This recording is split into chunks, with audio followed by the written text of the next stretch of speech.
والأرض وضعها للأنام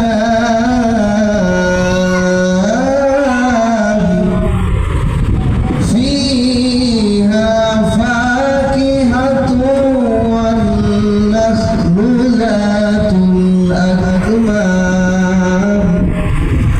والحب ذو العصف والريحان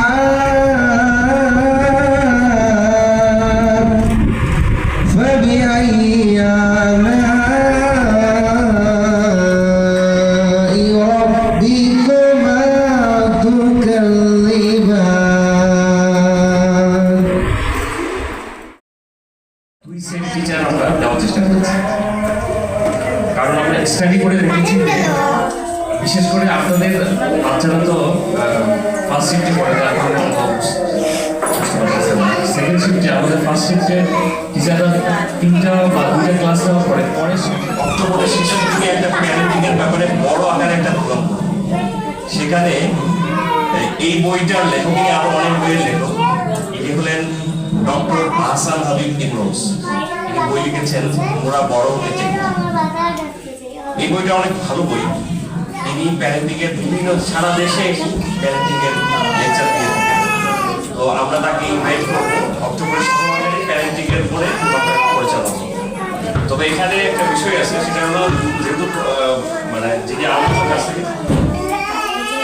ওনাকে আমরা ইনভাইট করবো, প্লাস হলো ওখানে হল ভাড়া আছে, এই জন্য আমরা হয়তো একটা রেজিস্ট্রেশন ফি চাই।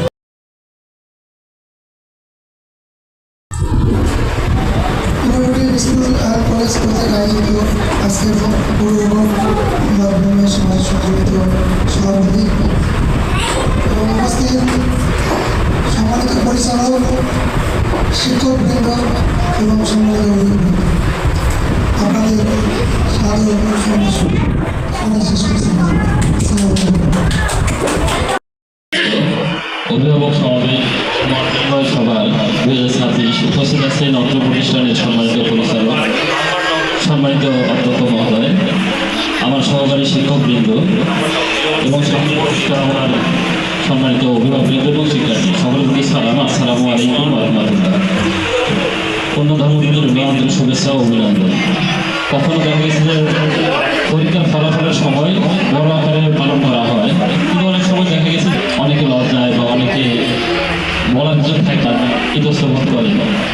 তো যার কারণে আমরা এখন যে খণ্ডকালীন বা ভেঙে ভেঙে একদম ঘরোয়া পরিবেশের মতো করে কোনো অতিথি নাই, বিশেষ অতিথি নাই, সম্মানিত অতিথি প্রধান অতিথি অনেক থাকলে অনেকে বলা যায় না মনের কথাগুলো। আমরা তো কলেজের পরিচালক মহোদয়, প্রধান শিক্ষক এবং আমার সহকর্মীবৃন্দ, সুপ্রিয় শিক্ষার্থী এবং সম্মানিত অভিভাবকবৃন্দ, আসসালামু আলাইকুম।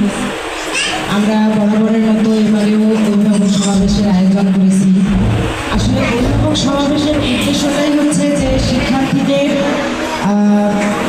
শারীরিক মানসিক বিকাশ এবং অধ্যয়নের দিকে শিক্ষক এবং অভিভাবকের যৌথ পরিচালনা বা যৌথ উদ্যোগ গ্রহণ। ক্লাস 1-এ ক্লাস নেই, নার্সারিতে ক্লাস নেই, এমন হয় যে আমরা জানি 1-এ ইংলিশ ক্লাস নেই।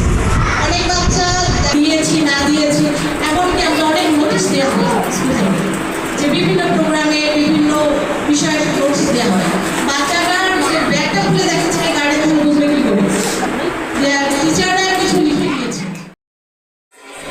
আমি বরাবরই বেশি আসতে পারি না, খুব কম আসি স্কুলে আর কি। তো আমার যেটা মনে হয়েছে সেটা হচ্ছে আমার লেগে আমি কখনো বলি না যে তোমাকে কাজ করতে হবে।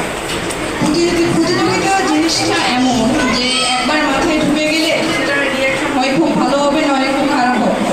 তো আমি সবসময় ওকে বলি যে তুমি পড়ো, তুমি চেষ্টা করো, কিন্তু ফার্স্ট আমার বলার ছিল অনেক বলে দিতে, কিন্তু এখানে আমার অভিভাবকরা যে স্কুলে বসে থাকি এখানে কিন্তু এটা মানে আমার এটা মানে কোনো কিছু এটা মনে হয় না আমার কাছে। আর এখানে যদি অভিভাবক কারো ওয়াশরুমের প্রয়োজন হয় তাই এখানে টিচার, এখানে অফিস রুম, মজা এখানে যাওয়ার কোনো মানে সম্ভব হয় না। এখানে আমার এগুলোই বলার ছিল, মানে টিচারদের সব টিচারের ব্যবহারই অনেক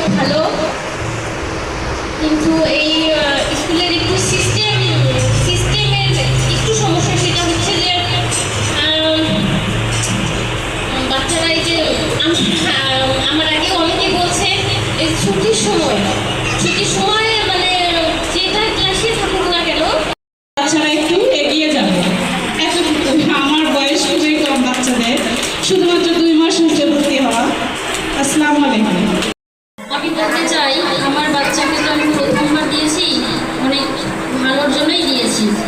আমার বাচ্চা অনেক আগেই আছে, আরও একটু চেষ্টা করবেন সবাই, সব ছাড় ম্যাডামরা যাতে আরও ভালো করার চেষ্টা করে।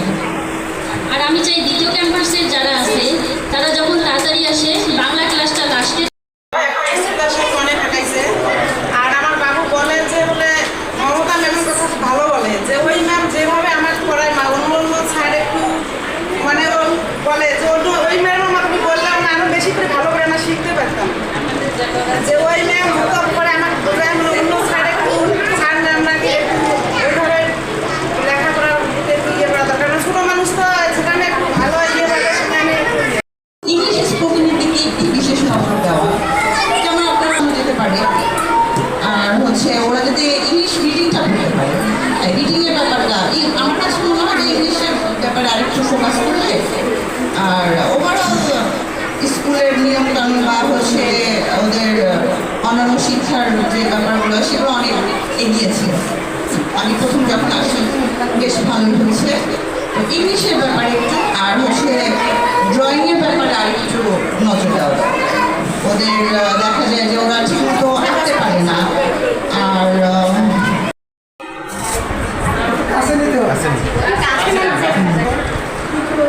ঘটনার দিকে একটু খেয়াল রাখতে হবে। আর কি বলবো, আর ওরা দুজনের জন্য ক্লাসটা একটু ভালো করে করতে হবে। ইংরেজি একটু নর্মালি আছে, ওরা ইংরেজি অফিস পায় না। আর একটা বিষয় হলো বাচ্চারা ইংলিশটা অনেক ইম্পর্টেন্ট। তো সেদিকে বলতে চাই যে কারিকুলার ইংলিশের পাশাপাশি আই থিঙ্ক আমাদের উচিত ওদেরকে স্পোকেন ইংলিশটা একটু শেখানো। নন স্পোকেন ইংলিশ, হাই হ্যালো, যেমন আমার ভাইও মাঝে মাঝে ইংলিশে কথা বলে, আমি জানি অনেক মানে ডিফারেন্ট ইংলিশ বলে, কিন্তু কথাটা হচ্ছে ওই আমাদের সন্তানকে ভালো জায়গায় যা ভালো কিছু করুক। শুধু সন্তানকে বইয়ের শিক্ষাই নয়, পাশাপাশি মানবিকতা, সততা এবং নৈতিকতা শিক্ষাও দিতে হবে। একটা শিক্ষক যেমন একটা সন্তানের ভবিষ্যৎ করার কারিগর, কারিকুলার মধ্যে ছবি আঁকাকে ইনক্লুড করতে চান, তাহলে মানুষের ছবি আঁকা বা মানুষের মুখবয়ব আঁকা হারাম এই জায়গাটা থেকে বেরিয়ে আসবে, কিংবা এই জায়গার যে পার্সোনাল অপিনিয়ন বা পার্সোনাল আইডিওলজি এই জায়গা থেকে বেরিয়ে আসবে। এটা আমার কাছে না। দ্বিতীয়ত হচ্ছে যে খেলাধুলার ক্ষেত্রে আপনাদের অধ্যক্ষ এবং আসলে মত বিনিময় সভা বলতে একটা প্রতিষ্ঠানে সাধারণত জেনারেল সাবজেক্টগুলো যেভাবে গুরুত্ব দেওয়া হয়, ধর্মীয় সাবজেক্টগুলোকে ওইভাবে গুরুত্ব দেওয়া হয় না। তো এখানে আমার যতটুকু জানা, যারা এখানকার উদ্যোক্তা ছিলেন তাদের একটা অন্যতম উদ্দেশ্য ছিল যে যারা এখানে উঠে আসবেন, তা হিন্দু ধর্ম হোক অথবা মুসলিম ধর্ম হোক, তারা এখান থেকে ধর্মের সম্মানিত পরিচালক, শিক্ষক এবং শিক্ষক মূল্যায়ন এবং সামনের ভবিষ্যৎ